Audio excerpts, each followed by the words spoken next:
think we should do it once a I year. mean, it's a good refresher. Yeah. Plus you get some new people and, you know. Mm-hmm.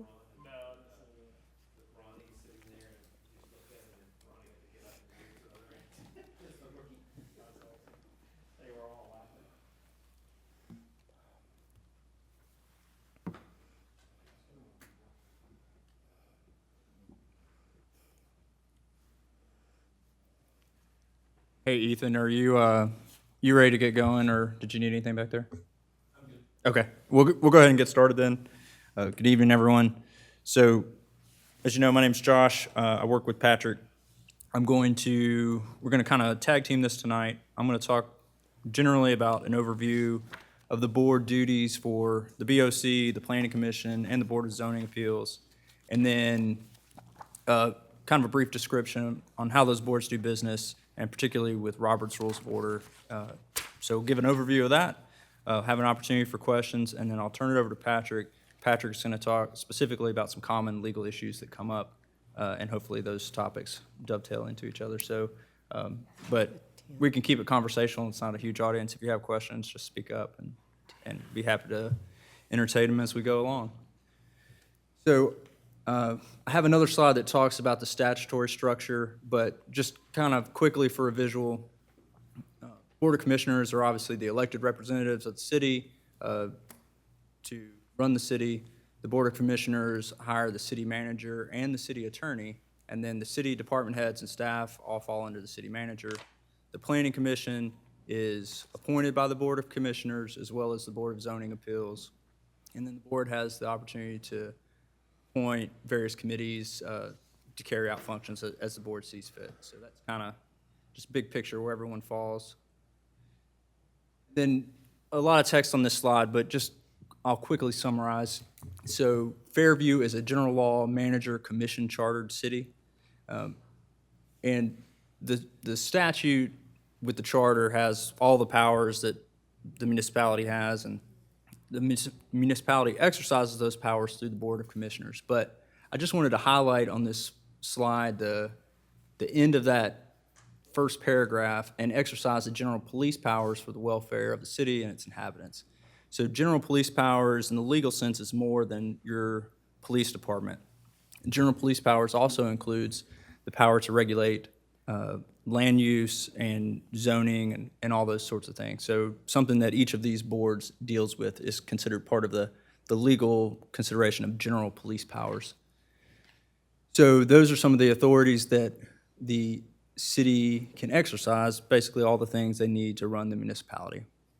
The Board of Commissioners is delegated to do those things inside the charter. They're supposed to exercise their powers in a session that's duly assembled, so that incorporates public meeting with all the notice requirements that go along with them. Patrick will talk to you a little bit more about why you can't do business outside of public meetings and ways to be sure you don't run afoul of those requirements. The Planning Commission statute, so it's a Tennessee statute that allows the legislative body of the municipality to appoint a planning commission. If they do that, then the Planning Commission has the authorities that are granted in that statute. And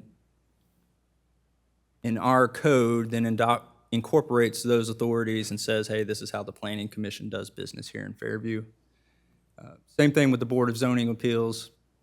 Different function than the Planning Commission. Obviously, they have the power to hear and decide appeals regarding decisions made by, whether this says county, but city officials or special exceptions, variances, or anything else that your zoning code specifies goes to the Board of Zoning Appeals. So the next thing I wanted to kind of talk about was Robert's Rules of Order, and which is how those three bodies do business. The city code specifies that the Board of Commissioners and all of those other bodies will use Robert's Rules of Order, the newly revised version. And just big picture, what is Robert's Rules? It's a guidebook for how to conduct a meeting and making decisions as a group. So everyone knows that, hey, these are the rules we're supposed to follow, and these are the procedural mechanisms that are available. It's a standardized set of procedures, and the whole goal is to make decisions fair and in an efficient manner, and so that everyone knows what business took place at the meeting.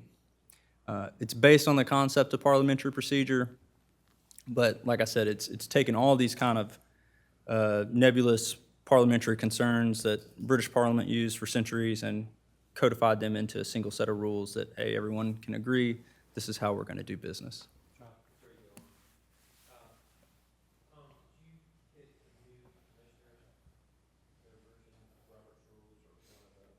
Yes, we did it. Were they in your bag? Yes, yes, they've already received it. So Mr. Tate and other new planning commissioners that come online? I don't know if they have. Will, have you received it? I was thinking, didn't we hand them out to everybody at one?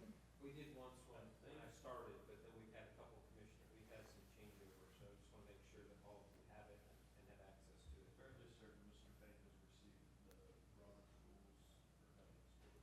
If anybody does not, Ethan or myself, we'll make sure we do. It's just good to have, you know, I carry mine, or I carry two different versions. I have the one that you all have, and then I have, Robert's rules in brief, which I had previously, and usually I have at least one of them, so, but they're just good to have. Is that the For Dummies book? This one is, and it's. Oh, okay, yeah, because that kind of condenses it and makes it real easy to follow, yeah. This one is a little bit more thorough than this other one that I have, but they do, it's just a different title, but essentially they're the same. And did you get the cheat sheet that we created? Okay. We will get that, and I think most of you have that I passed out previously, yeah. So what it is, Look at you with your cheat sheet. I want a copy of that. Gets out of order, I just know. those things that I see come up again and again and again. Ethan, if you want to make a couple copies of it, we'll get that to you. I just keep mine pulled up in my book, and, it's a lot easier than trying to find it in the book when you actually need it. 98% of the time it's on that sheet of paper. And then when I come across the new sheet, come up again, I'll add. And, on there, you'll see, Robert's rules actually calls for motion postponement. Although every city government, they tend to use the word defer or deferral. It's the same thing for Robert's rules, so if you see postpone or deferral, they're the same thing.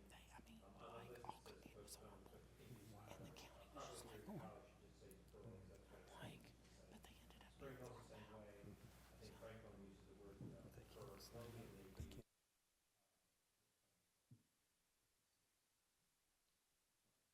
Good. So, why use Robert's rules? Why do all the cities and municipal governments adopt that? It's one, for the reason we just discussed. It's a fair and efficient means of conducting a meeting in an orderly manner, and it provides a clear record of the public business that was conducted. So we'll go through the steps, but when you make a motion, the motion receives a second, you have discussion on that, and then there's a vote and a clear result of the vote. Like, there's a very clear public record of what occurred, and, you know, people can go back. That's there for posterity's sake. So by following the rules, everyone knows what their rights are as a member of the organization, or, you know, and should have confidence in the outcome that the meeting was conducted fairly, and yes, that, you know, everyone followed the rules, everyone had an opportunity for debate and to be heard, and then that instills confidence in the outcome. Just a quick slide. This is Robert, and just kind of a quick history lesson on Robert's rules. He was an Army officer in the 1870s. Very serious. And being an officer in the military, as he traveled around the country in different places, he just got kind of volunteered to lead organizational meetings, community groups, city meetings, church meetings, and just found there was no standardized way to do it, which kind of inspired him to come up with Robert's Rules of Order based on parliamentary procedure. So an illustration of how the rules work. So at the top, kind of things that go into a motion. What is the requirement that the city needs, that the body needs to address, whatever body it is? Any public engagement that goes into that? Are there comments? Are there people who are working with city staff, staff producing reports and recommendations to whatever board that's going before? And that all coalesces into a main motion. So the main motion is what starts debate on any topic. And we always recommend that your main motion be to approve or adopt whatever resolution is there. Even if you don't think you might not be in favor of it, if you make a motion to approve item 1 on the agenda, you're not locked in to vote in favor of it. So, but it just makes it much simpler for everyone if you say, hey, we move to approve this, then you know at the end of it, a vote yes is in favor and a vote no is against. If the motion is to deny it, then people get kind of confused on, wait, do I vote yes or no? So to keep things simple, a motion to approve whatever the item is on the agenda is usually the simplest way to keep everyone on track, whether they're voting in favor or against something. But just because you make the motion, you're not locked into voting that way. Debate may change your mind. Just because you second a motion, you're not locked into voting in favor of it. Debate may change your mind, and you're free to do that at any point. But the main motion gets something before the floor. In order to make a motion, the first thing you do is get recognized by the chair. So whoever's conducting the meeting, get their attention. They call on you. Yes, Commissioner McDonald, and then Commissioner McDonald will make his motion. Once that receives a second, and anybody can second, you don't have to be recognized to do that, then debate can commence. So the chair will say, okay, there's been a motion and it's seconded. Is there any debate? Or is there any discussion? No, go ahead. Okay, so I'm at fault with this. I read or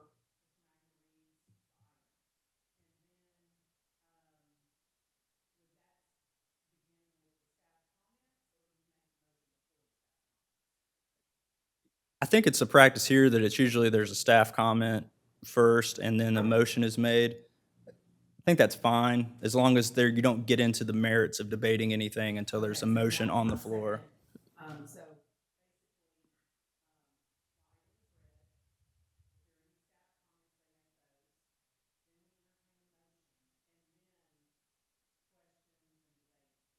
Yes, ma'am. Okay. Yep. And the reason for that is the item needs to be on the floor before you can have the discussion or the debate. So the staff, by reading the staff report, doesn't necessarily, that doesn't put it on the floor yet. But when there's before the debate, so motion in the second, and then there's debate. Because if you don't get a motion in a second, then the item will fail for lack of support, which you don't want to ever happen. That's embarrassing because it's disrespectful to the sponsor of the bill or whoever it is. So you at least should get to the point of debating it, even if you all plan to vote no against it. You should at least get to that point so you can state your reasons why you don't agree with whatever it is that's being proposed. Okay? But if, for example, the motion is first and there's a second and then you have the staff report, that's not wrong. It's not out of order, but it should generally be one way or the other. And if you do it always the same, it's much harder to make mistakes. So right now, we have done it both ways. I Right, believe we've done it Mr. several Magner, I've been trying to make a practice of having you read first, Right. Yeah. so there's context to the motion. and then the mayor at the BOC meetings has the staff report prior to the motion. But in my time being here, and I've only been here a year and a half, there was a point that we were doing at the planning commission. The chairman would read, there would be a motion made, and then staff would speak first as the staff comments. So if we could just, My preference is over, I know I'm somewhat still new at the chair position, but is trying to get you to read first and I then call agree. for the motion, and that gives better context. Sometimes there's last minute kind of additions as well that you can provide, and I find that helpful. Yep, in I this think it's a position matter of as well. preference. It's not really a matter of law. And so, and I agree with that logic. So completely fine. I just And- think that we should follow, the BOC and the planning commission If we should can do follow it the the same same- pattern. Yeah, if we can do it the same every time, it gives predictability. The public will catch on and understand what the rhythm and flow of it is, and when there's going to be discussion and debate. And so, I think that's good if the chairs of the various Since bodies. Mr. Magner and myself, we feel the same way, we'll just do it that way. Perfect. we'll hear staff comments and then entertain a motion and then have debate. The one thing, I liked what you said about, unless it's a deferral, I like what you said about making a positive motion, because what happens, and I take question after question about this, people do not understand when you make a negative motion and then you vote yes for the negative motion, they perceive it as you're voting yes for the item. So a positive motion and then a negative, like if somebody, you know what I'm saying, if Well, somebody you get into, doesn't. it's a nuance of the English language, so you end up with a double negative, which is confusing whether you actually mean no or yes. So it's always better to say, move to approve, and then you're, like Mr. Hogan said, you're still free to vote no to the item. That doesn't mean that you're for it. But again, by doing it the same, it gives predictability as to what's going to happen, and you avoid the whole nuance of a double negative, which confuses, it confuses us as to what you're actually voting. And sometimes you'll see that a commissioner will get upset and they'll be like, I move to deny this, and it gets really confusing about what the vote is for or against, so. Well, and I think the natural inclination is typically it's something that's not particularly popular, so no one wants to step up and move business along by making the motion because they don't feel like they're going to support it. But the best way to deal with that is go ahead and make your motion. Generally, the chair should recognize the person who made the motion. After it receives a second, they're usually given the first opportunity to enter discussion. And then that person could say, I'm actually not in favor of this item for these reasons, so, I plan to vote against it. And that way the record can be very clear. Even though you made the motion, you're not in favor of it. I think I know, one other question. I think Yes, I know sir. the answer to this, but typically as a chair, try to allow the rest of the commission to first and second. Is there any commentary as to whether the chair should participate in the motion? I can't imagine that would be necessarily frowned upon. No, for all of our bodies, the chair is a voting member, so you have a voting right, you have a discussion right, and you can second a motion if you want. But I do agree, it's good practice. Allow the other members to make motions and seconds.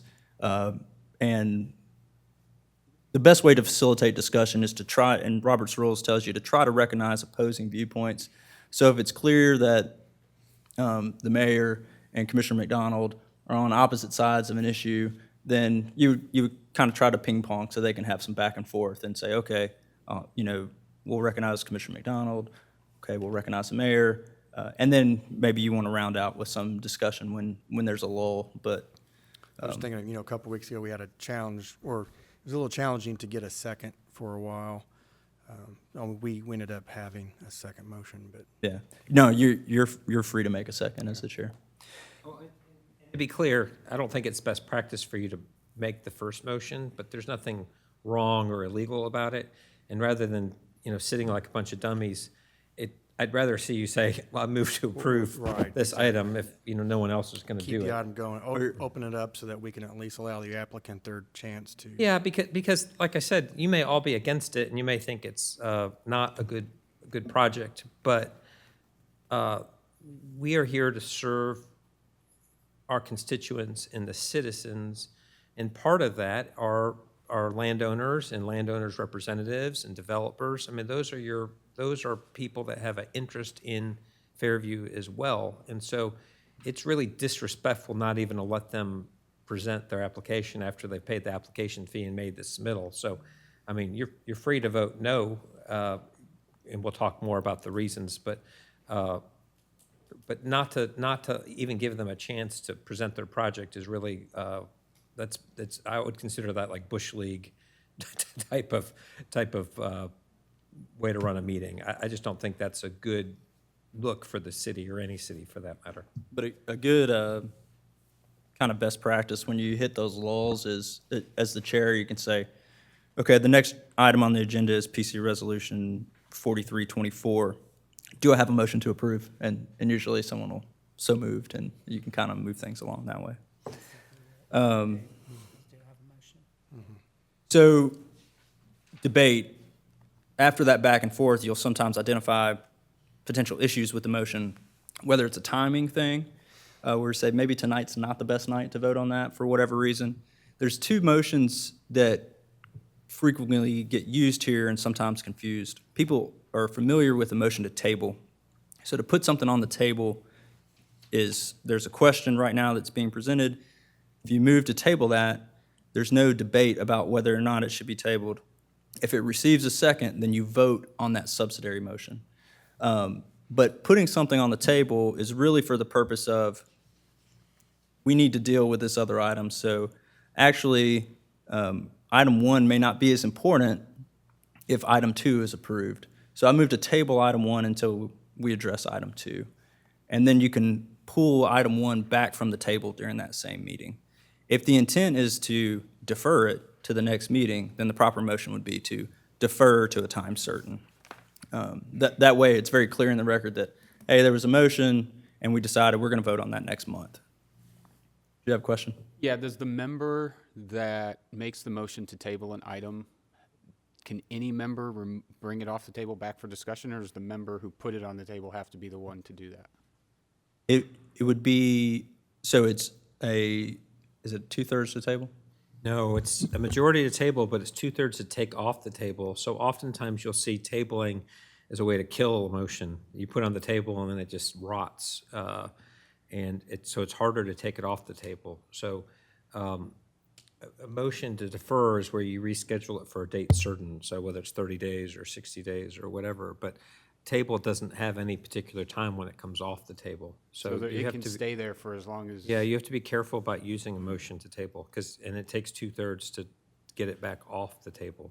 But in the example that was provided, if it was just to push it beyond the next item and then bring it back up, it would just require, anyone could make the motion to pull that off the table, and then it just requires 2/3 vote for that to Well, happen. I don't even know if I would, hopefully you would I don't catch think it'll that. happen often, but- Hopefully you would catch that during the approval of the agenda if something was misnumbered or out of order. And so I would typically deal with it then. I also think that the chair could say, point of order, we really need a decision on item 3 before item 1 because they're related items or something. Is anyone adverse to that? And that would be another way to handle that without actually tabling it. Yeah. There's usually multiple ways to, within the rules, they're not so strict that there's not multiple ways to achieve something typically. Tabling's probably more appropriate for our larger assembly that's conducting business for hours a day over multiple days. Tabling's not something you would use when you have a set agenda that's been, vetted by staff before your meeting. Had lengthy discussion, you don't feel you're gonna get somewhere, so you table it for now, that type of thing. Yes, ma'am.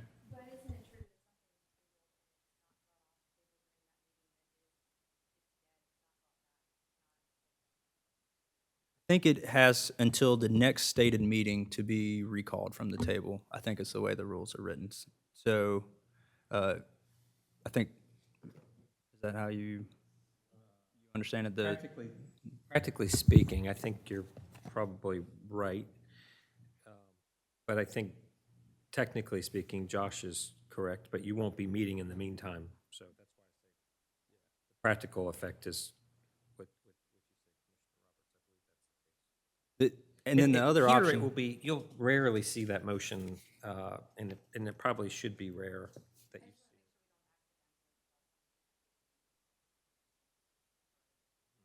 Yeah, and the other option, if you don't have a time certain, is to defer or postpone indefinitely, and then it'll just be up to working with staff to get it placed back onto a future agenda, and it'll just be put on an agenda item at some future time. So if you don't have a time certain, you can postpone indefinitely. So that's one type of subsidiary motion. Another is amendments. We've had those come up from time to time where you identify, hey, something in this motion needs to change slightly. The key with amendments is to keep them as concise and explicit as possible, right? It needs to be very clear how it's being amended. So I move to amend the motion by striking Land South LLC and replacing it with Land North LLC. So it's something very specific that, okay, the secretary knows what she needs to do to fix that resolution. So a secondary motion, you start the process over again. It receives a second, and then there's debate on the secondary motion. And so I think we had a motion to amend something recently in the Planning Commission. Once that debate has finished on that secondary or subsidiary motion, then you vote on that second motion. So there's a vote on whether or not to amend it. If the amendment passes, okay, the motion is amended to say this. Now we will have debate on the main motion, and then you'll have an ultimate vote on that main motion. So the amendment doesn't pass the main motion, it just passes whatever that subsidiary motion was. The end result is a decision by the board. The chair should call the vote. After the vote's called, announce the results. And again, that's just part of a clear record that motion carries 5-4 or whatever the end result is. And then after that resolution is passed, the city speaks through, or the boards speak through resolutions and ordinances. So that's how you say, this is the action we're taking, and then you're directing city staff to do those things through whatever resolution you pass. So that's just the written version of the discussion we just had.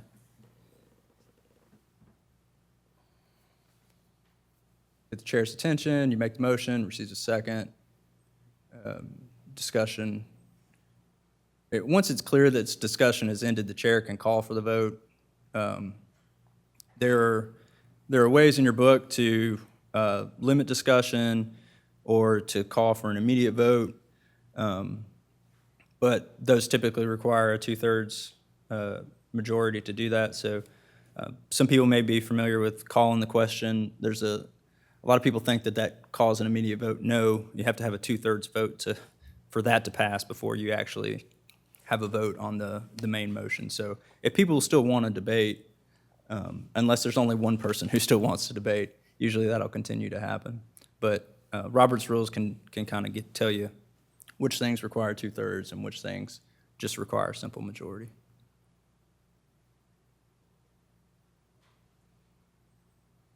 Kind of already hit most of these.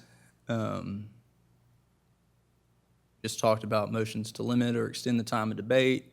A motion to reconsider is a decision that's already been made, but reach out to us if you think that that's something you might be interested in, because there's some nuance there. Take a look at Robert's rules. It's not just you didn't like the decision. There's some new information that's available. And that only applies to the session in which you're in, correct? It does, and there has to be some type of new information, just not that you didn't like the outcome. I said it took 2/3 vote to get it off the table. I may be wrong about that. Well, it is, and I think it says a majority.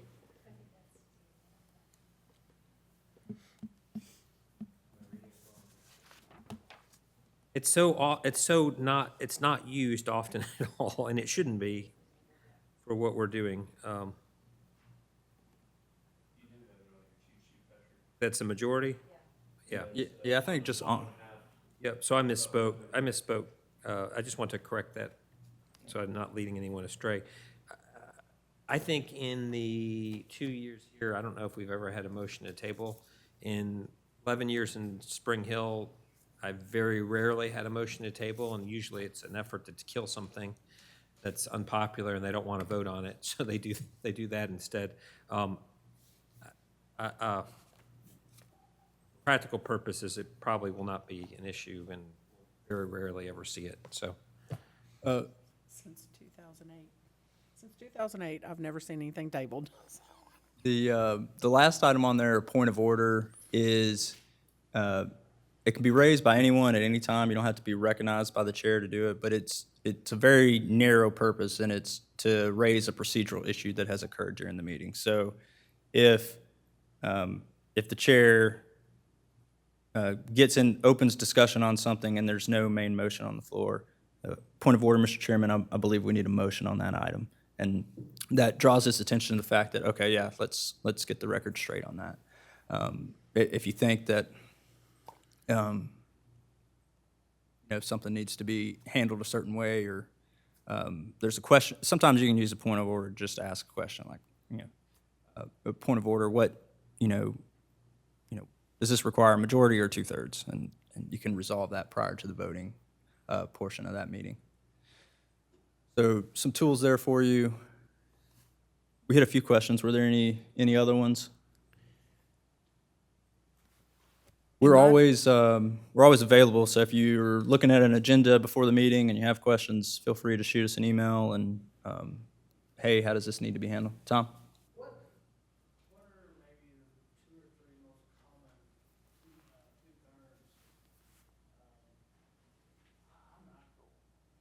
I don't recall two-thirds very often. Limit or extend debate, usually. If we know that an item's going to be particularly thorny, or the debate has a tendency to go longer than it's productive, then there may be a motion to limit debate to a specific time, like, hey, we're going to debate this item for 15 minutes or whatever it is.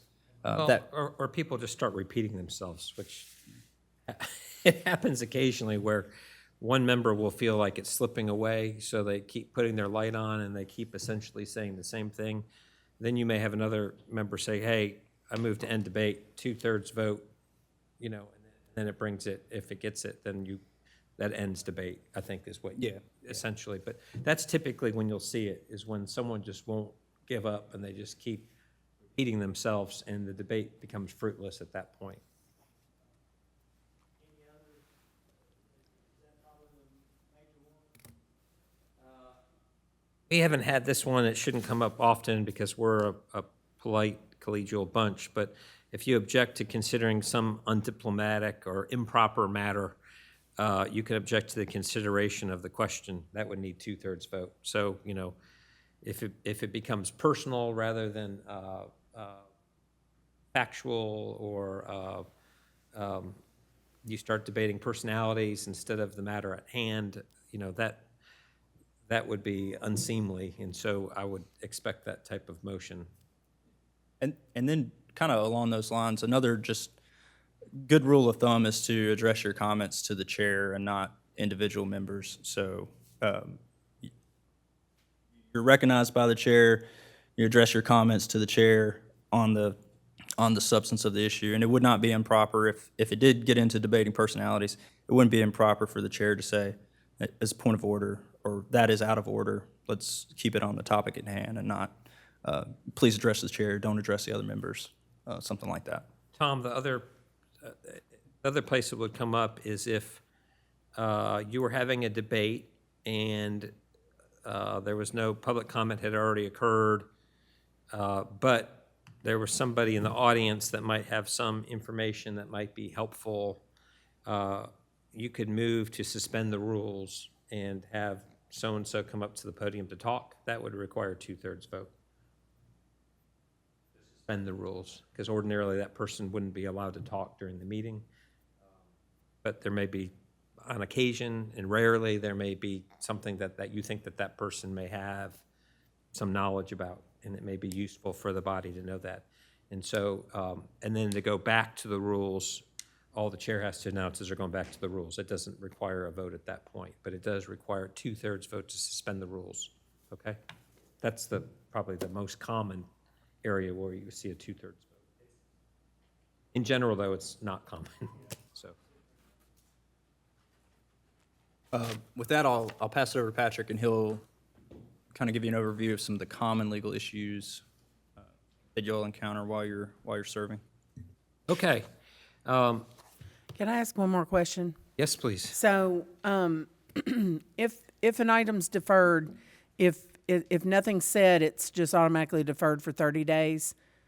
And then if an item's deferred to a certain date, how far out is there a certain time, or can it be deferred to whenever it's stated? I wouldn't say that it's automatically 30 days. So it needs to be stated each time? Yes, ma'am. I would suggest that the motion say, I defer it to the next meeting or the next stated meeting, if that's the intent, or if there's some other time frame that's appropriate. And if there isn't a date certain, then I would say I move to defer this indefinitely. On one of the earlier slides, it indicated if the commission doesn't act within 30 days, then it automatically goes to an approval. Does that then come to play? There are certain, go ahead. Yeah, there's certain things that the planning commission will hear that if you don't take action on it, it's deemed to be an approval, and these guys can tell you about that. If, maybe you comment on it, but what those specific things are, but that's important from a planner's perspective, because you could, by doing that for no good reason other than that you just don't personally like the project, it can result in exactly the opposite of what you're trying to achieve. And that's a state law requirement, right? That it basically it prevents you from, hey, if someone submits an application and you just don't put it on the agenda and don't act on it, then it'll be deemed approved if you don't act on it. But go ahead. Mr. Hogan's right. That's a state law, and it's primarily for your platting of your preliminary plats and final plats if you all do not take action in 30 days. Now, obviously, I think the caveat to that is if you have enough information, if there's something missing within the plat, they haven't met all of our requirements or something like that, obviously, you're not held to that 30-day standard because they haven't actually provided all the information that is required for you to make it. It's not just, oh, well, 30 days, you have to approve it. If you have all the information and they've done what is required, and what is required of the ordinance, then you have to do that within 30 days.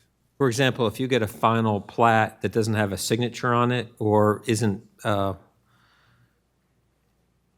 example might be not having a required signature or not having it stamped properly or missing notation that was one of the conditions approving the plat.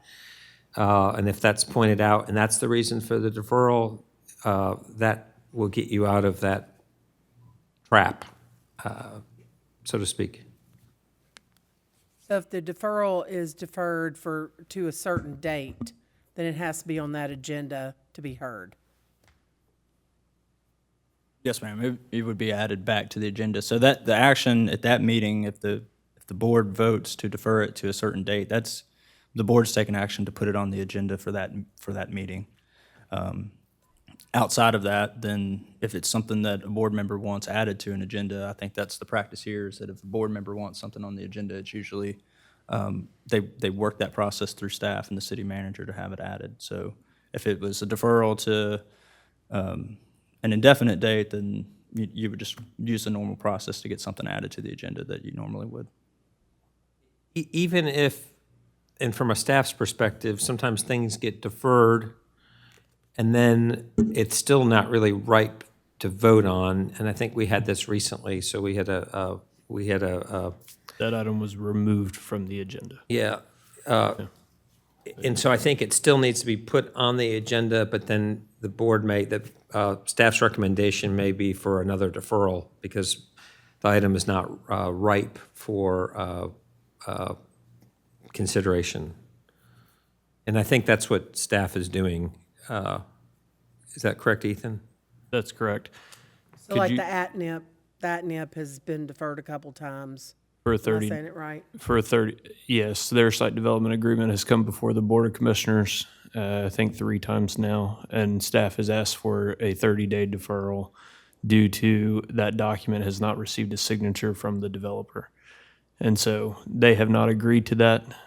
We will not ask the Board of Commission to pass a resolution authorizing the mayor to sign that document without the developer having previously agreed to that document. So how long do we just keep deferring something indefinitely? Doesn't, I guess as long as business requires it. If the city's business doesn't require that to be taken up, then you could vote it down.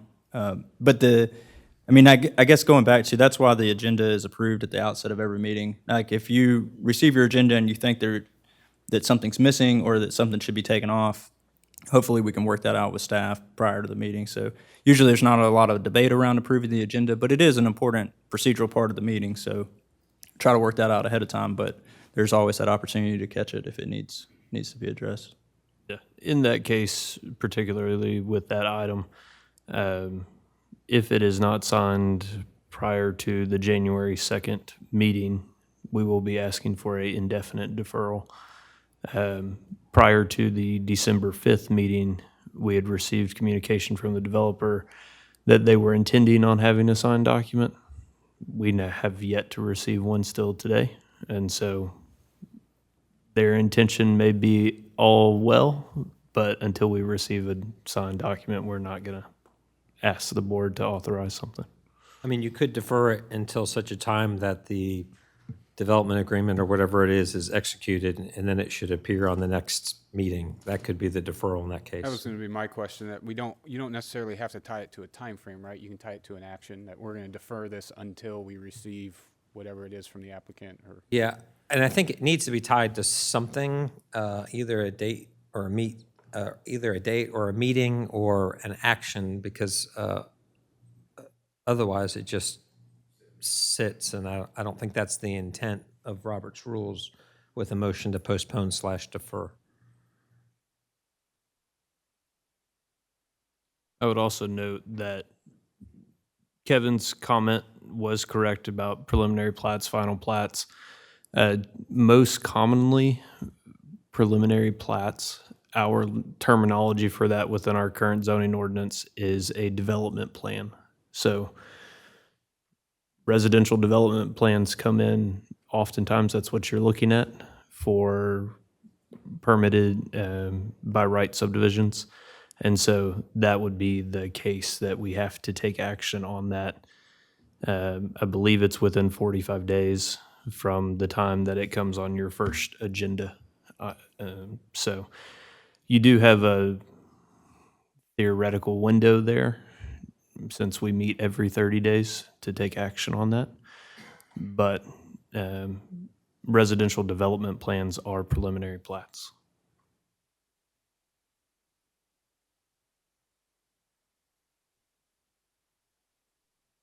Okay, are we ready to continue?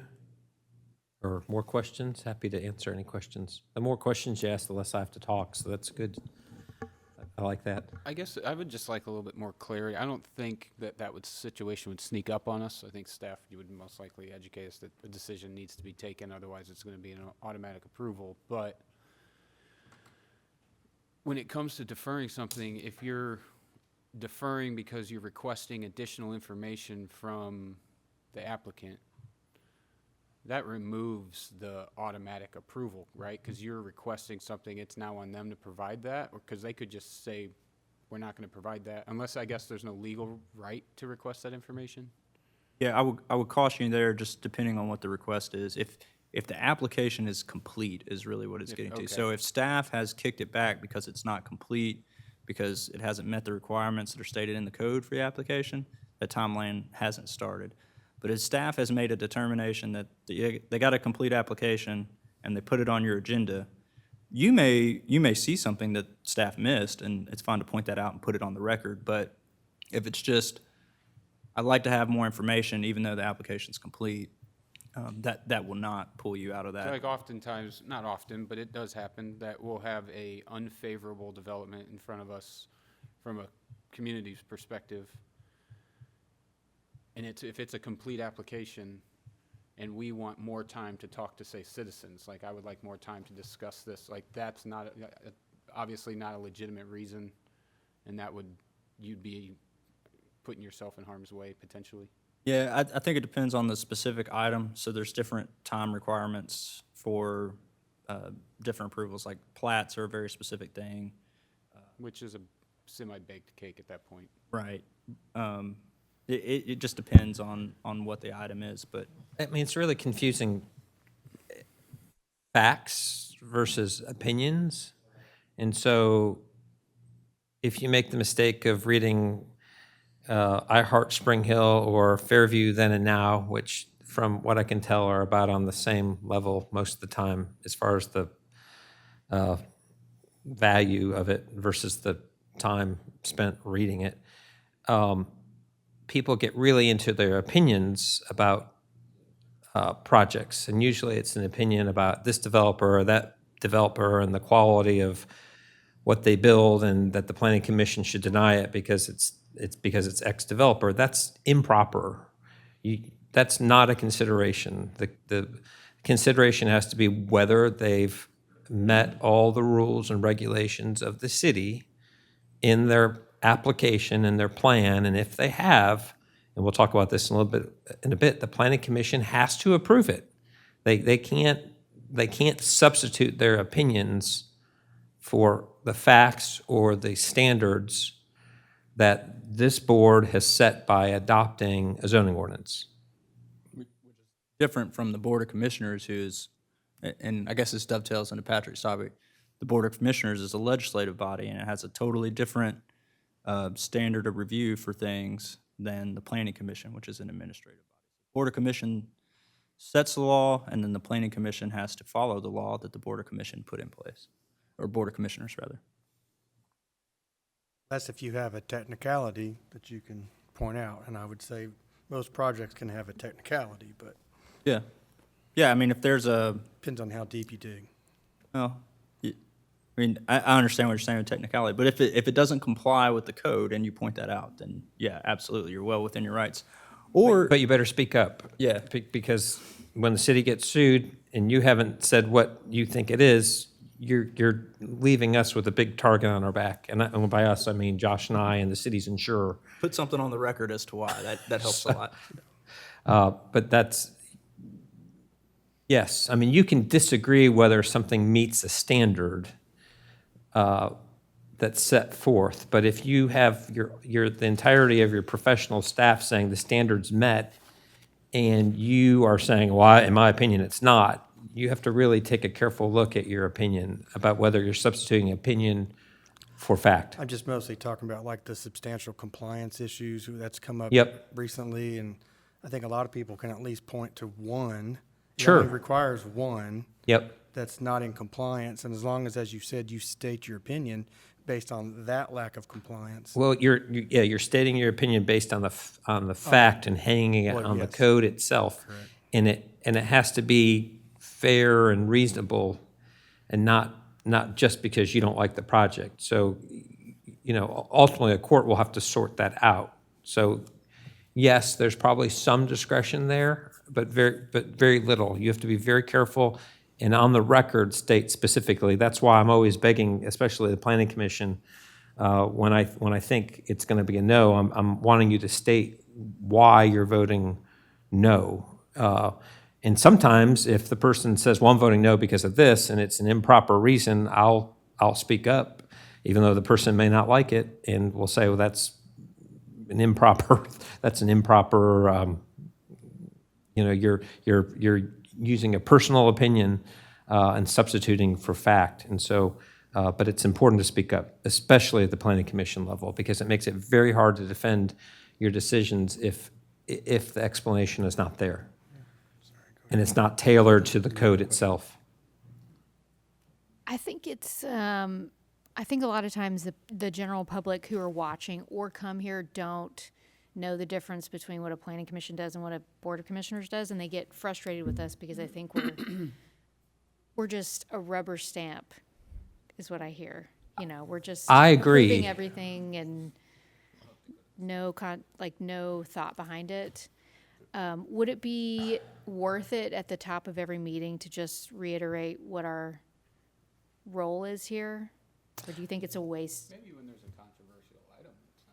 Well, I don't think I've it's, tried to state that a few times recently as a Yeah. reminder that we are not. the chair has been, I've noticed he's done that, that we are, and I don't know the exact words, but Legislative or he'll state that administrative, they're not an administrative appointed board and are not elected, and that you are held to the standards of the code, and if the zoning code regulations are met, and they're deemed to be met, you don't have the discretion to dispute whether those are the right standards or not. Now, if it's an item that ultimately goes to the Board of Commissioners, they are a legislative body, and I'll talk about this in a little bit, but they have much more discretion, especially with regards to those types of items, like items that might come through the planning commission for recommendations to the board of commissioners are like annexations or rezonings. The planning commission needs to be looking at what the zoning code says, right? And tailoring their vote to that. But the board of commissioners, once they have it, they have more discretion. Now, should the board of commissioners still be stating their reasons for it? It's helpful. Yeah, it's helpful to the applicant. It's helpful to the lawyers. It's helpful. But they generally have more discretion because you're popularly elected by the citizens. The planning commission is not, and neither is the Board of Zoning Appeals. I'll talk about that too. Just one last point on that. It is a difficult position because you're trying to follow the law and do what you're supposed to do. And the average citizen's not going to be familiar with the nuances of administrative law versus legislative action. So use us, if you feel that happening in a meeting, can we ask the city attorney to clarify what our standard is here? Because before every meeting, when I look at your agenda, if I'm sitting in for Patrick, I look and see what type of things are being approved, and then I go to that section of the code, and it has, okay, these are the factors that you're supposed to consider. I don't really get into what I think about it. I just want to know, is the board talking about those factors?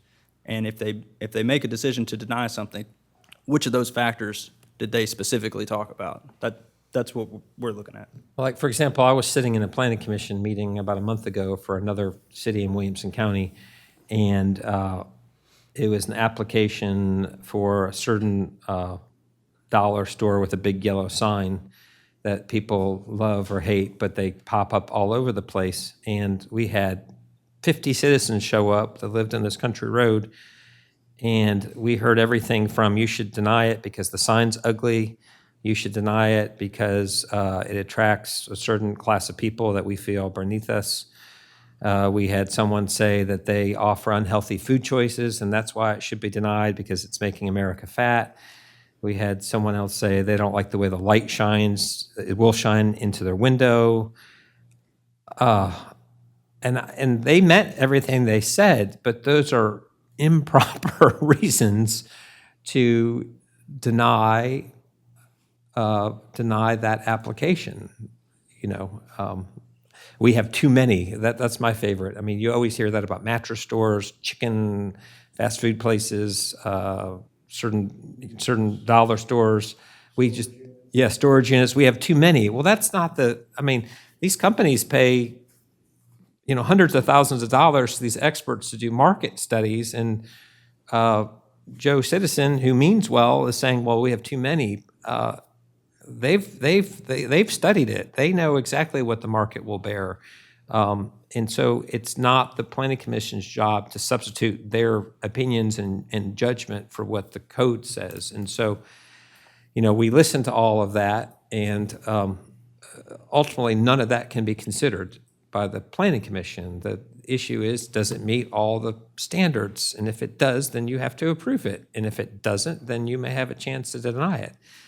It becomes especially difficult to deny it when they have of right zoning. So they're not asking for a change in the zoning, right? Which will ultimately require the Board of Commissioners to vote to approve that, which may be the out on that, right? But if the lot is already zoned correctly and the application meets all the standards, the planning commission really doesn't have a choice. And it doesn't matter if they serve unhealthy food or the sign's ugly or, they go out of business more than other sorts of stores, or there's 13 of them already in the city. That doesn't matter. And so, you have to listen to it. But ultimately you have to let it pass through your ears because it's not a valid consideration. And that goes to your point, Commissioner Schulis, that I think most citizens are missing that nuance. So.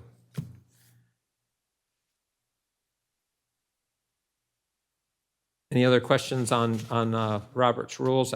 We've kind of merged into what I was going to talk about. So if you want, I can start and then we can talk about more questions. I'd rather discuss rather than talk anyway. So please interrupt me. Let's see.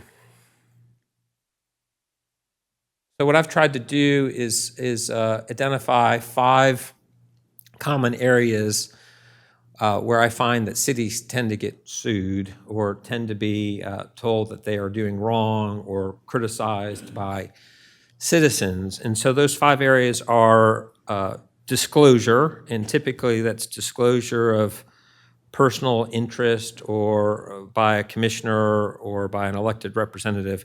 The hot button word there is transparency. When they're talking about transparency, people are often talking about disclosure, right, in relationships. The second area would be the Tennessee Open Meetings Act. Tennessee has one of the most stringent Open Meetings Act in the country. That typically means that the public's business should be done in public. We'll talk more about that. The next thing is ex parte contact. This is when, and you've all had this happen to you, but you're out and about on a Saturday trying to shop at Publix or Walmart, and someone will come up to you and want to discuss a project or something that's happening in the city, and they want to tell you all about what they think about it, or they want to share some information they may have. Oftentimes, developers, they want to individually talk to you about their project. It's up to you whether you want to engage in those conversations. There's nothing illegal about those discussions because it's not with another elected official. In fact, talking to your constituents, I think, especially for elected officials, is part and parcel of why you were elected. So I'm not saying that you shouldn't do that, but if you get information that's valuable and should be considered, then at the meeting, when it's proper, you might bring it up and mention that because it might be useful for everybody to know that. Another issue would be due process. This has to do with notice. We'll talk about that. Fairness of the procedure. It's just putting everyone on the same starting point by having fair procedure. The third thing, and we were talking about this, would be is the standards of review and recognizing that when you sit as a planning commissioner versus sitting as a board of commissioner or as a BOZA member, each of those boards have different lenses they're looking at the problem through. That can be, I think, particularly difficult for board of commissioners that also sit in the planning commission because they may vote differently at the planning commission level on the very same project that they may eventually get as the board of commissioner, and they may have to technically approve it at the planning commission level, but if it involves a rezoning or an annexation, they may have a different way to vote at that level, and so and that leads to the duality I think Commissioner Schulist was referencing. So we'll start with disclosure. And so A is disclosure of personal interest in voting matters. First, we need to look at the definition of personal interest. Fortunately for us, it's defined in our code at 1-502 if you want to write that down. But for purposes of Fairview, and this largely follows the state of Tennessee, personal interest means any financial ownership or employment interest in the vote by the board. It also means any financial ownership or employment interest in any matter regulated or supervised by the city.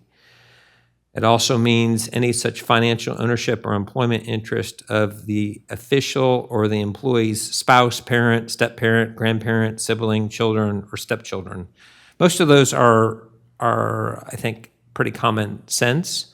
But if you are faced with one of those during a meeting, you need to disclose during the meeting, on the record, prior to the vote, so it appears in the minutes, that you have a personal interest. So the personal interest can be that the applicant's my son, or the personal interest can be that I sit on the board of the company that's making the application.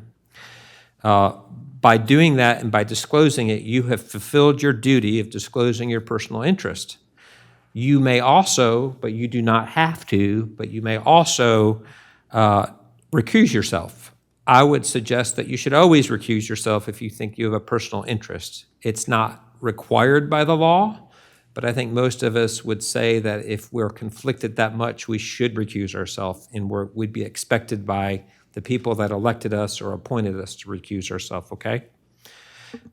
B is disclosure of personal interest in a non-voting matter. This is in 1504 of our code.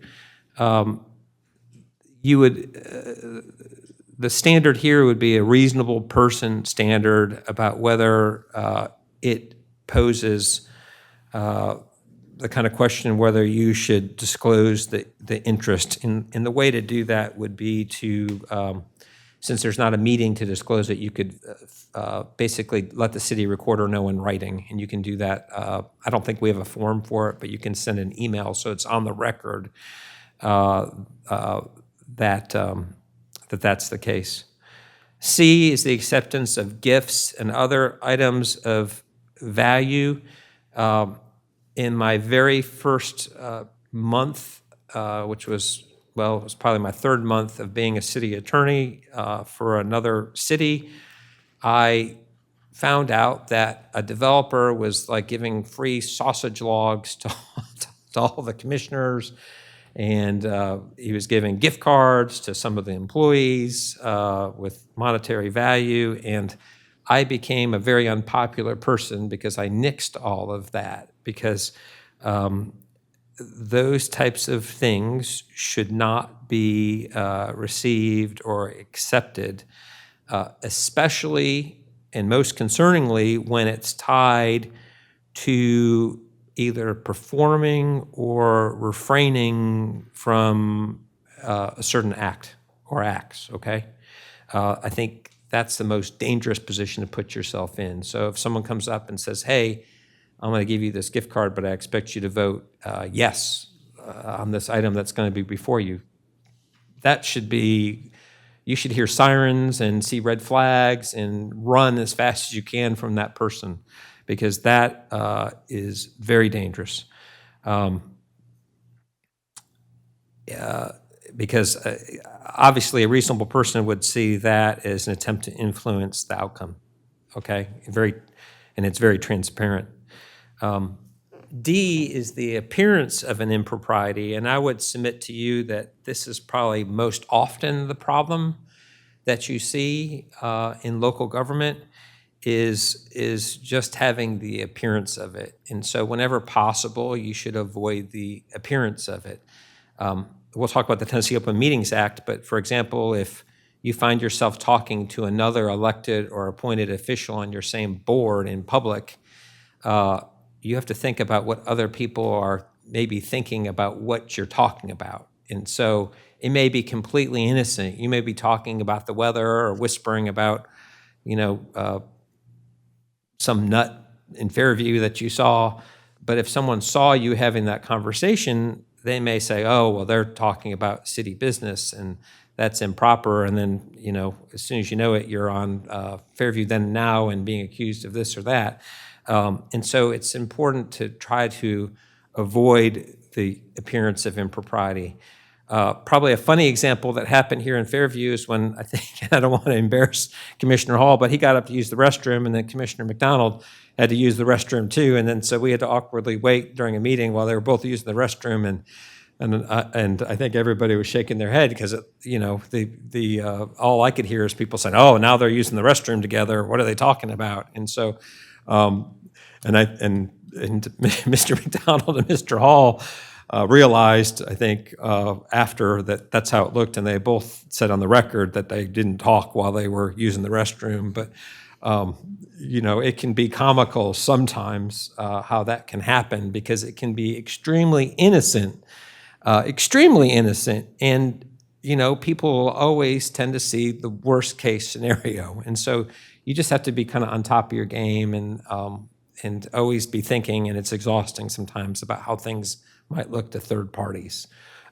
because you could be acting completely transparently and just trying to use the restroom, and then you're being accused of having conversations. So just be aware of that. But I think it comes down to that as an elected or appointed official, it's important that your judgment is independent and impartial, and your main job here as an elected or appointed official is to ensure the integrity of the governmental process. Because without the process, then we really have nothing, okay? We might as well just be a circus, and randomly raising our hands, because that's what it comes to when we don't have a process. Patrick, can yes. you, sorry, Wayne. Yeah. Can you speak to answering emails, reply all versus reply to you individually? Sure. So, and that dovetails into the Open Meetings Act, which we're going to talk about. But for example, if I send an email to the Board of Commissioners that's labeled confidential, and I say, hey, you need to be aware of this, I'm permitted to do that, and you're permitted to receive it because I'm not an elected official. And it's an attorney-client matter, so I'm giving you some advice or telling you about a situation, and that's a private communication. But if you hit reply all and then you start talking about your opinion, suddenly you're having an illegal meeting with another commissioner or someone else on the board that you serve. So you really need to be aware of that reply all, because it's a trap that you can fall into. And in fact, I would totally refrain from ever sending an email or a text message to another commissioner about anything that has to do with city business, because you may be just stating your opinion, but pretty soon it's a slippery slope, and then it's debate, and you're having an illegal meeting. So in general, you shouldn't text each other, you shouldn't email each other. The public's business needs to be done during the meeting. And that's when those things should be coming up. Now, if you have a commissioner that's a friend and you want to say, hey, that was quite a football game, and I mean, that's fine, right? But you shouldn't be talking about city business, okay? Because it's a illegal meeting is two or more officials from the same board discussing city business. And generally, if someone hangs something out there, then someone will feel the need to reply, and then you're in a discussion. Bang, it's an illegal meeting. I will say, from a staff point, like when I send out the planning commission agenda, all of the planning commission is blind CC'd on that. And so if you reply all by accident on that, it comes back to me, exclusively to me, because everyone else is BCC'd on that email. So there is some things that we do from a staff level to try to help protect the integrity of those email chains going back and forth. And sometimes it can happen accidentally, or we do it without thinking. And when that happens, you'll get a pleasant call from me or an email from me saying, hey, be careful. We don't want to violate the Tennessee Open Meetings Act. And then that usually takes care of it, okay? Which is a good segue, I think, into the Tennessee Open Meetings Act. Yes. Yes.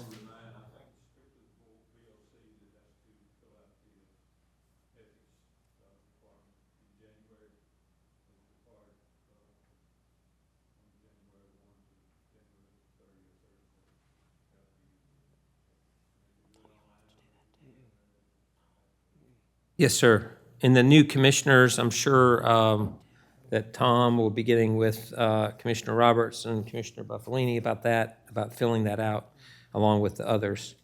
And I think I've seen that form, it's fairly self-explanatory. But if you have certain business interests or you have certain investments, then they should be disclosed then, or certain people that may work that you may come into contact that may cause a problem. That's the best way to deal with that on the front end.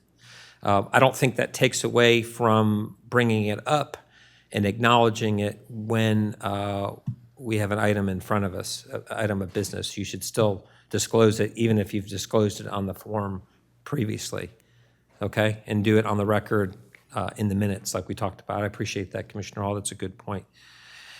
Okay, Tennessee Open Meetings Act is TCA 844-101. As we were talking about, Tennessee has the most, probably the most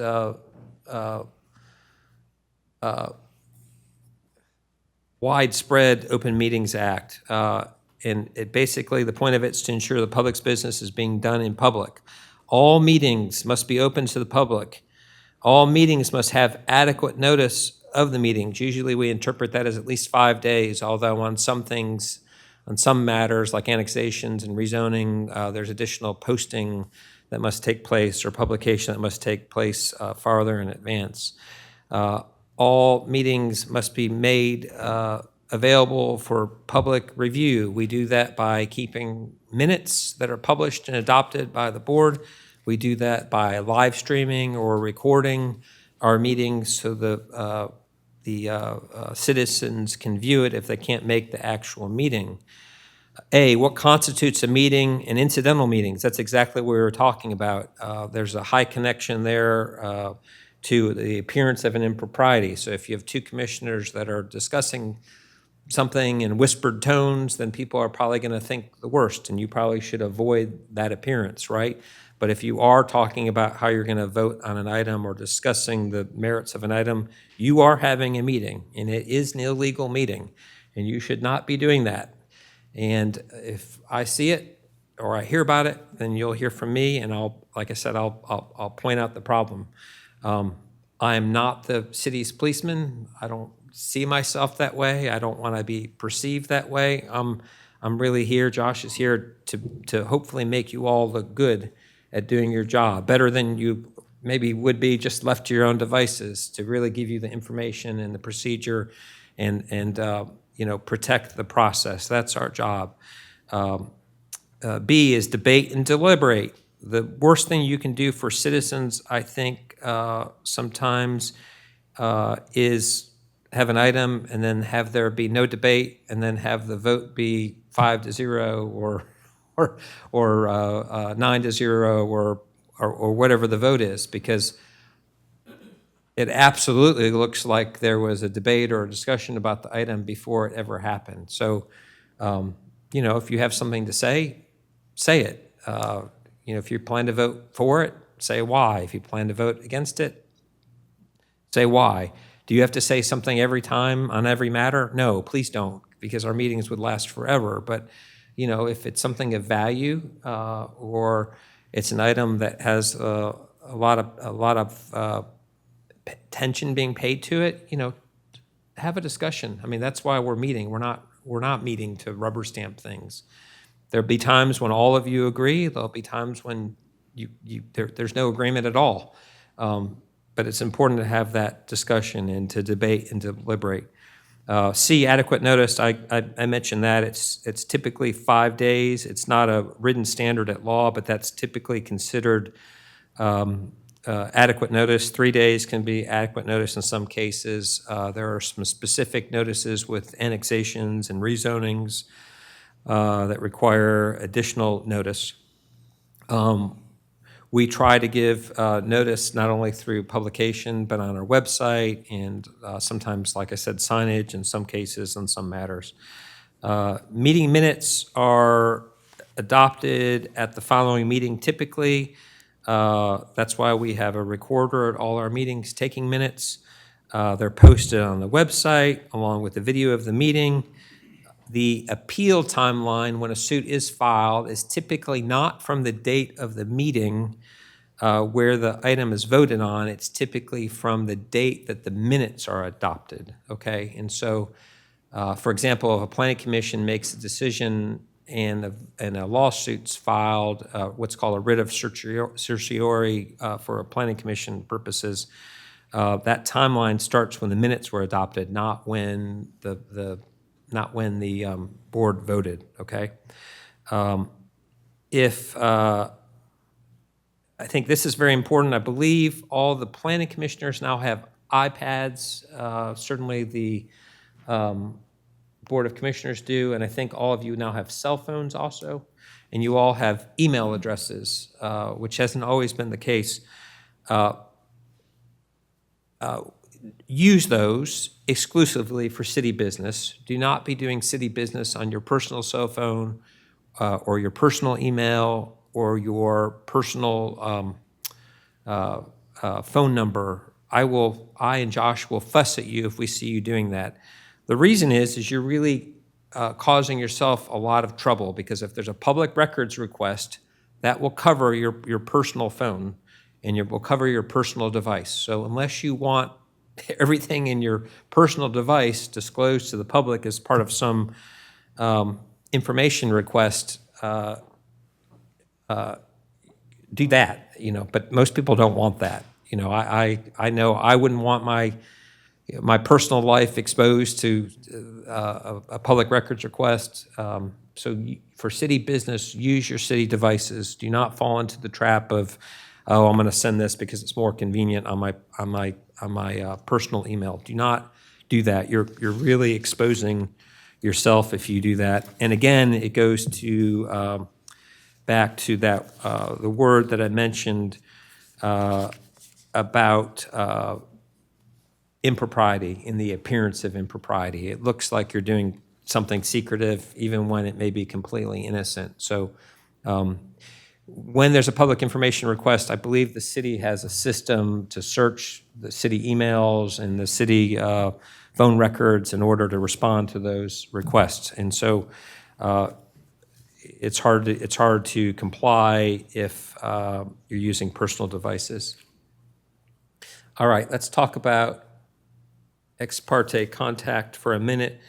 Again, this means when someone approaches you and you're only given one side. So, if a developer approaches you and tells you about the project, you're only hearing about his side or her side and not the citizen's side.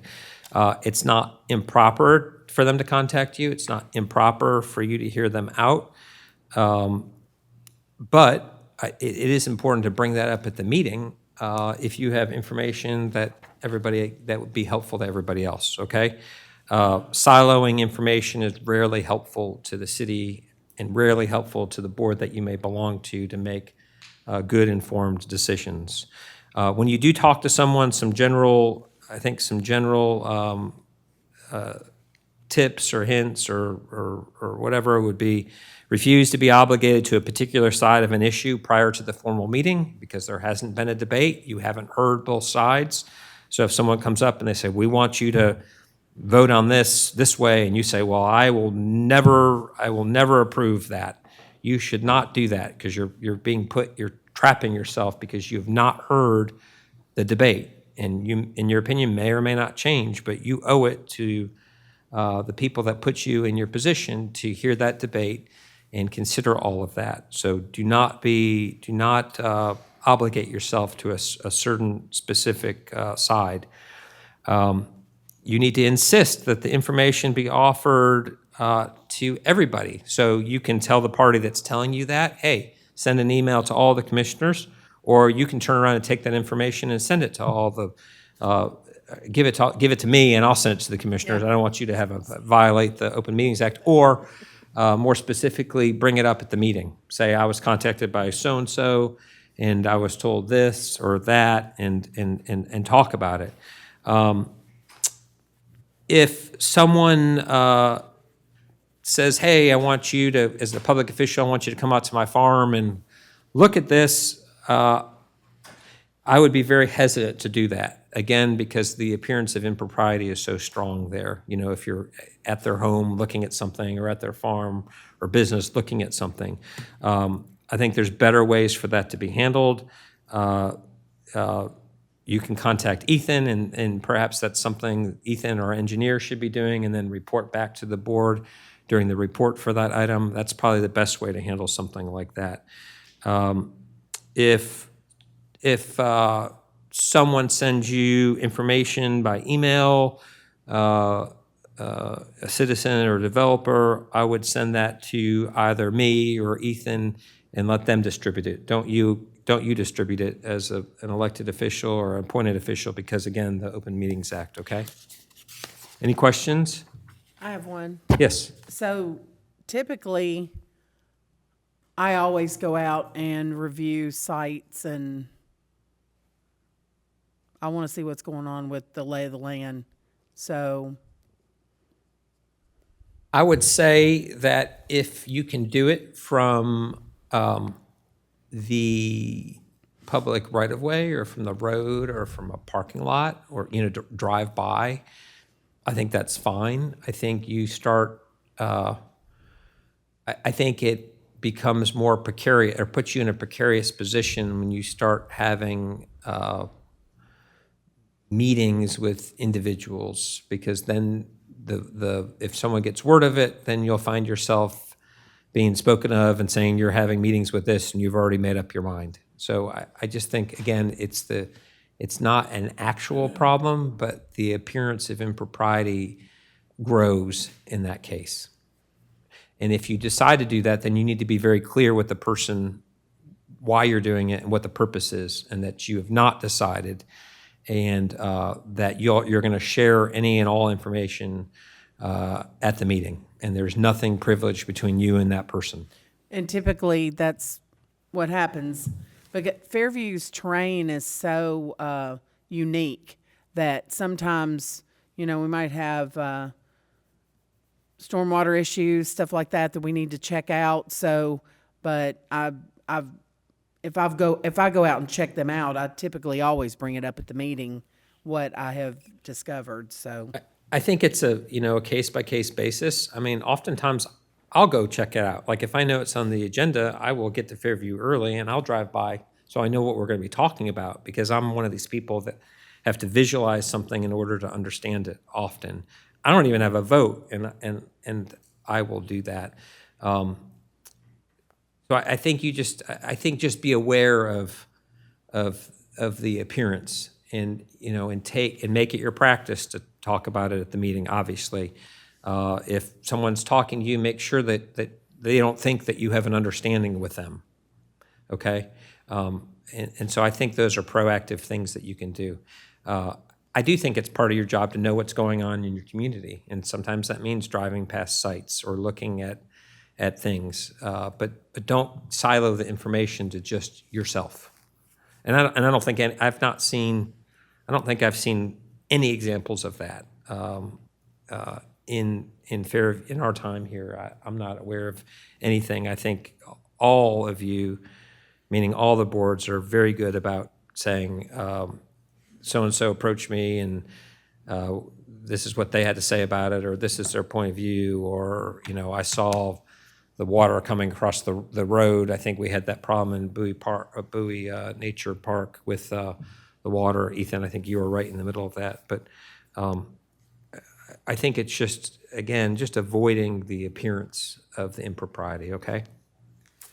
All right, let's talk about due process, because I want to finish early enough where you all get a little break before we jump into the meeting.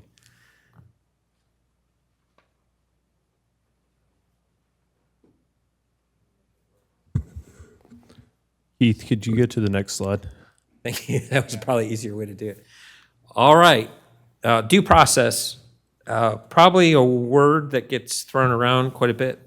I have my doubts sometimes people understand even what it means, but so the definition of due process is it's really the fundamental principle of fairness in all matters. It assures that there's no prejudice or unequal treatment. Due process is simply the set of rules that govern how the city must act when a person's rights are in dispute. It ensures that the city applies the same process to everybody and not to the haves or the have-nots, okay? So we try to treat everybody exactly the same.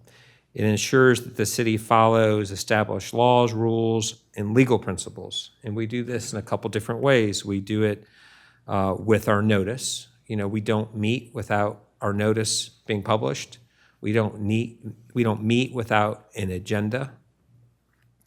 When we do have a meeting, we apply the rules equally. So, we always, our public comment period, we always have up to 5 speakers, and they always get to speak for 3 minutes. We don't change it from meeting to meeting. We don't say, tonight we want to hear more, so we're going to allow them 5 minutes, or we're gonna have 10 speakers, or we're just not gonna have public comment tonight.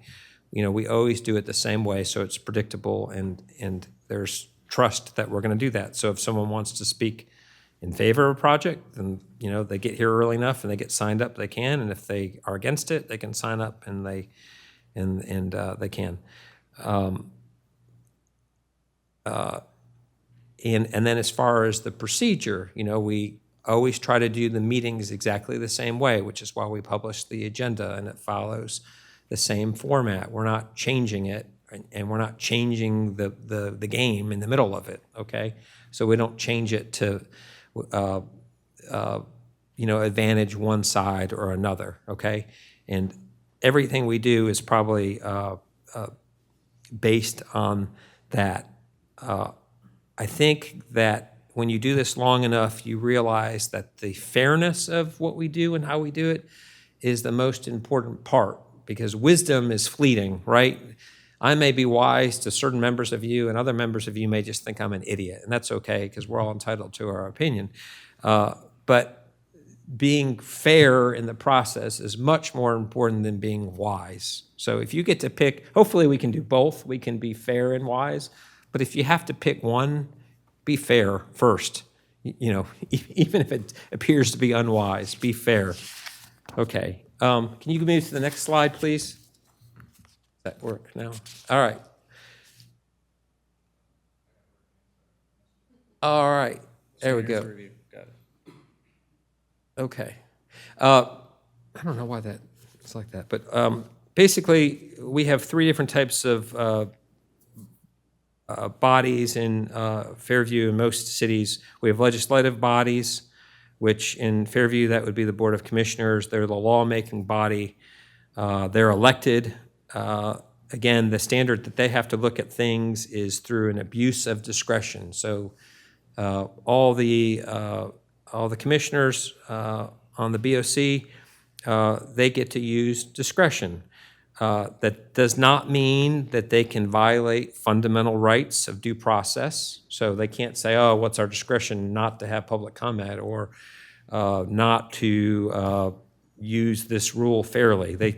You still have to exercise due process. So you can't violate fundamental rights. You can't make decisions based on purely political reasoning.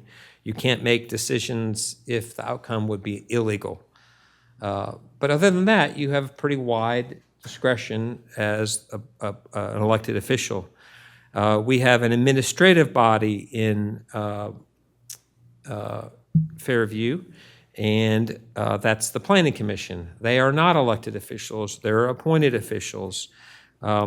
They are more ministerial in nature, which means that you can use your judgment, but you can't substitute your opinions for facts. Meaning that if the standards that are set forth in our zoning code are met, then I would suggest to you, you may have to either approve it, or if they're not met and you determine they're not met, then you shouldn't approve it, okay? And that's what it should be based on. It shouldn't be based on your perception of a project or your feelings that we have too many chicken fast food places or too many dollar marts. I mean, we need to be looking at the facts of the matter.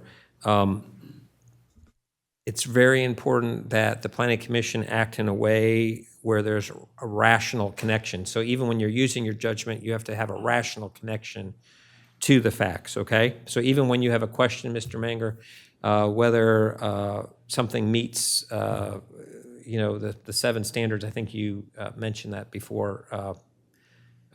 Specifically, what was it? Remind me, I'm blanking.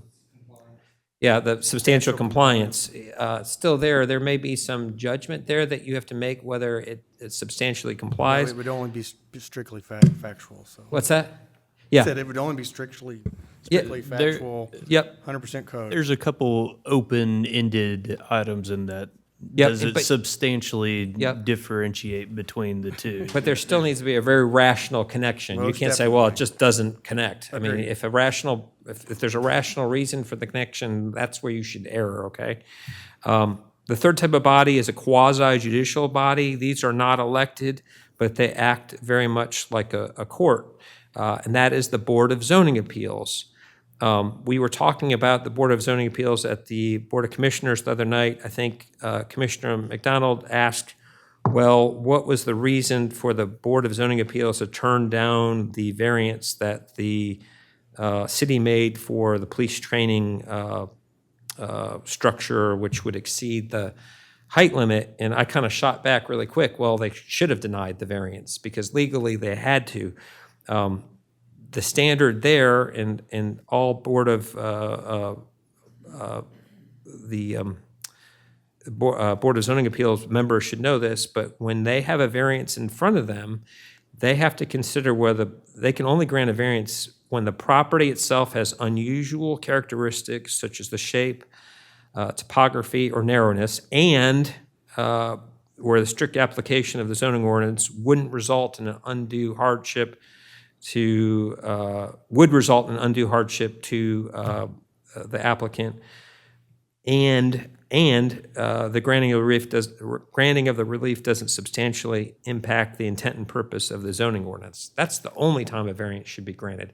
So variances should not be granted often at all because they have to find those three factors. Otherwise, they shouldn't grant the variance. Fair example with this police training tower.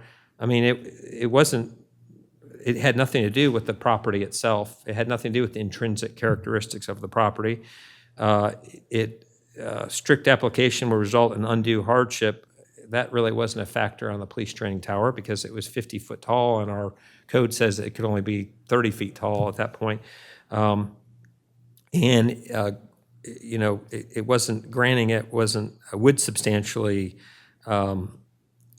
impact the intent and purpose of the zoning ordinance. So that clearly that was something that shouldn't be granted. And the way to resolve that issue is to create a zoning district where you can have governmental buildings that are in excess of 50 feet or raise the entire city where you can have a more modern standard. I think that the existing standard is 30 feet, 40 feet, 35 feet, okay. And so I think the Board of Commissioners did that on first reading, I believe, and that'd be a second reading. But that's the proper way to address that issue, not to find a improper variance, okay? Well, and you also said on that it probably shouldn't have even been brought before the Board of Zoning Appeals. Probably not, and that's pretty technical, but the way our zoning code right now, which is being redone, is pretty antiquated. More modern zoning codes sometimes have relief for dimensional variance, which our zoning code does not. And that is mostly a function of that it's old and antiquated. Most modern zoning codes have at least some relief in certain circumstances for dimension, but that's not something that the Board of Zoning Appeals could grant because that doesn't exist in our present code. So that was just really the improper way to go about that. Could you go, is this slide not on there? This must be the old slide deck. I probably messed up your slides. Yeah. Anyway, I had another slide. It's not up there, but just to kind of wrap it up, I would urge all our boards, and I think this goes without saying, is be clear. So by being clear, I mean execute clearly written ordinances, procedures, and staff reports. That goes for all of us. So try to be as clear as possible. Listen to the citizens. Give them the right to be heard, but adhere to the laws and procedures. Be consistent. Treat similarly situated applicants equally. When you start treating similarly situated people dissimilarly, then you run into accusations that you're favoring one person and not another. And then probably the most important thing is state your reasons, not your opinions, and do it on the record. So it's captured in the minutes, it's captured in the video, and people know why the citizens know why you're doing what you're doing. Okay? Any questions? All right. I'll leave it to Patrick, I got one real quick. Go ahead. Yeah. Just to clarify what we were discussing earlier, in the subdivision regulations, it's 2-106.5 and 2-106.6. There, 106.5 is the administrative review section. City planner shall initiate an administrative review of the development plan and any exhibits submitted in conformance with these regulations. This review shall include the city engineer and any other appropriate official. The findings of the review shall be presented to the applicant in the form of a staff report and to the Planning Commission in the form of a staff report. 106.6, the Planning Commission review and action. Following the administrative review of the development plan, the applicant shall be advised of any recommendations for changes. The Planning Commission shall approve, conditionally approve, or disapprove the development plan within 35 days following the date of the regular meeting of the Planning Commission. So just so that you were aware of where that's located in our document, it is also state law, but it is reflected within our documents in the zoning ordinance and specifically in the subdivision regulations, which we deal with mostly at the Planning Commission level for our meetings. Some of this gets complicated. I mean, that's a complicated provision you read, and it's no different than with everything we were talking about. But Fairview is very fortunate because they have, you all have an excellent staff, across the board. So, I mean, we have an excellent engineer, we have an excellent planning staff. We hear the reports from Chief Humphreys or the police chief. I mean, we just have excellent department heads that give really good reports. And so, and then for our part, legal's perspective, if you have any questions, please ask. If we don't know the answer right off, then we will find the answer for you and get back with you. We'd almost always rather have the questions ahead of time than at a meeting. Sometimes a question will come up in a meeting and then we have to try to answer it.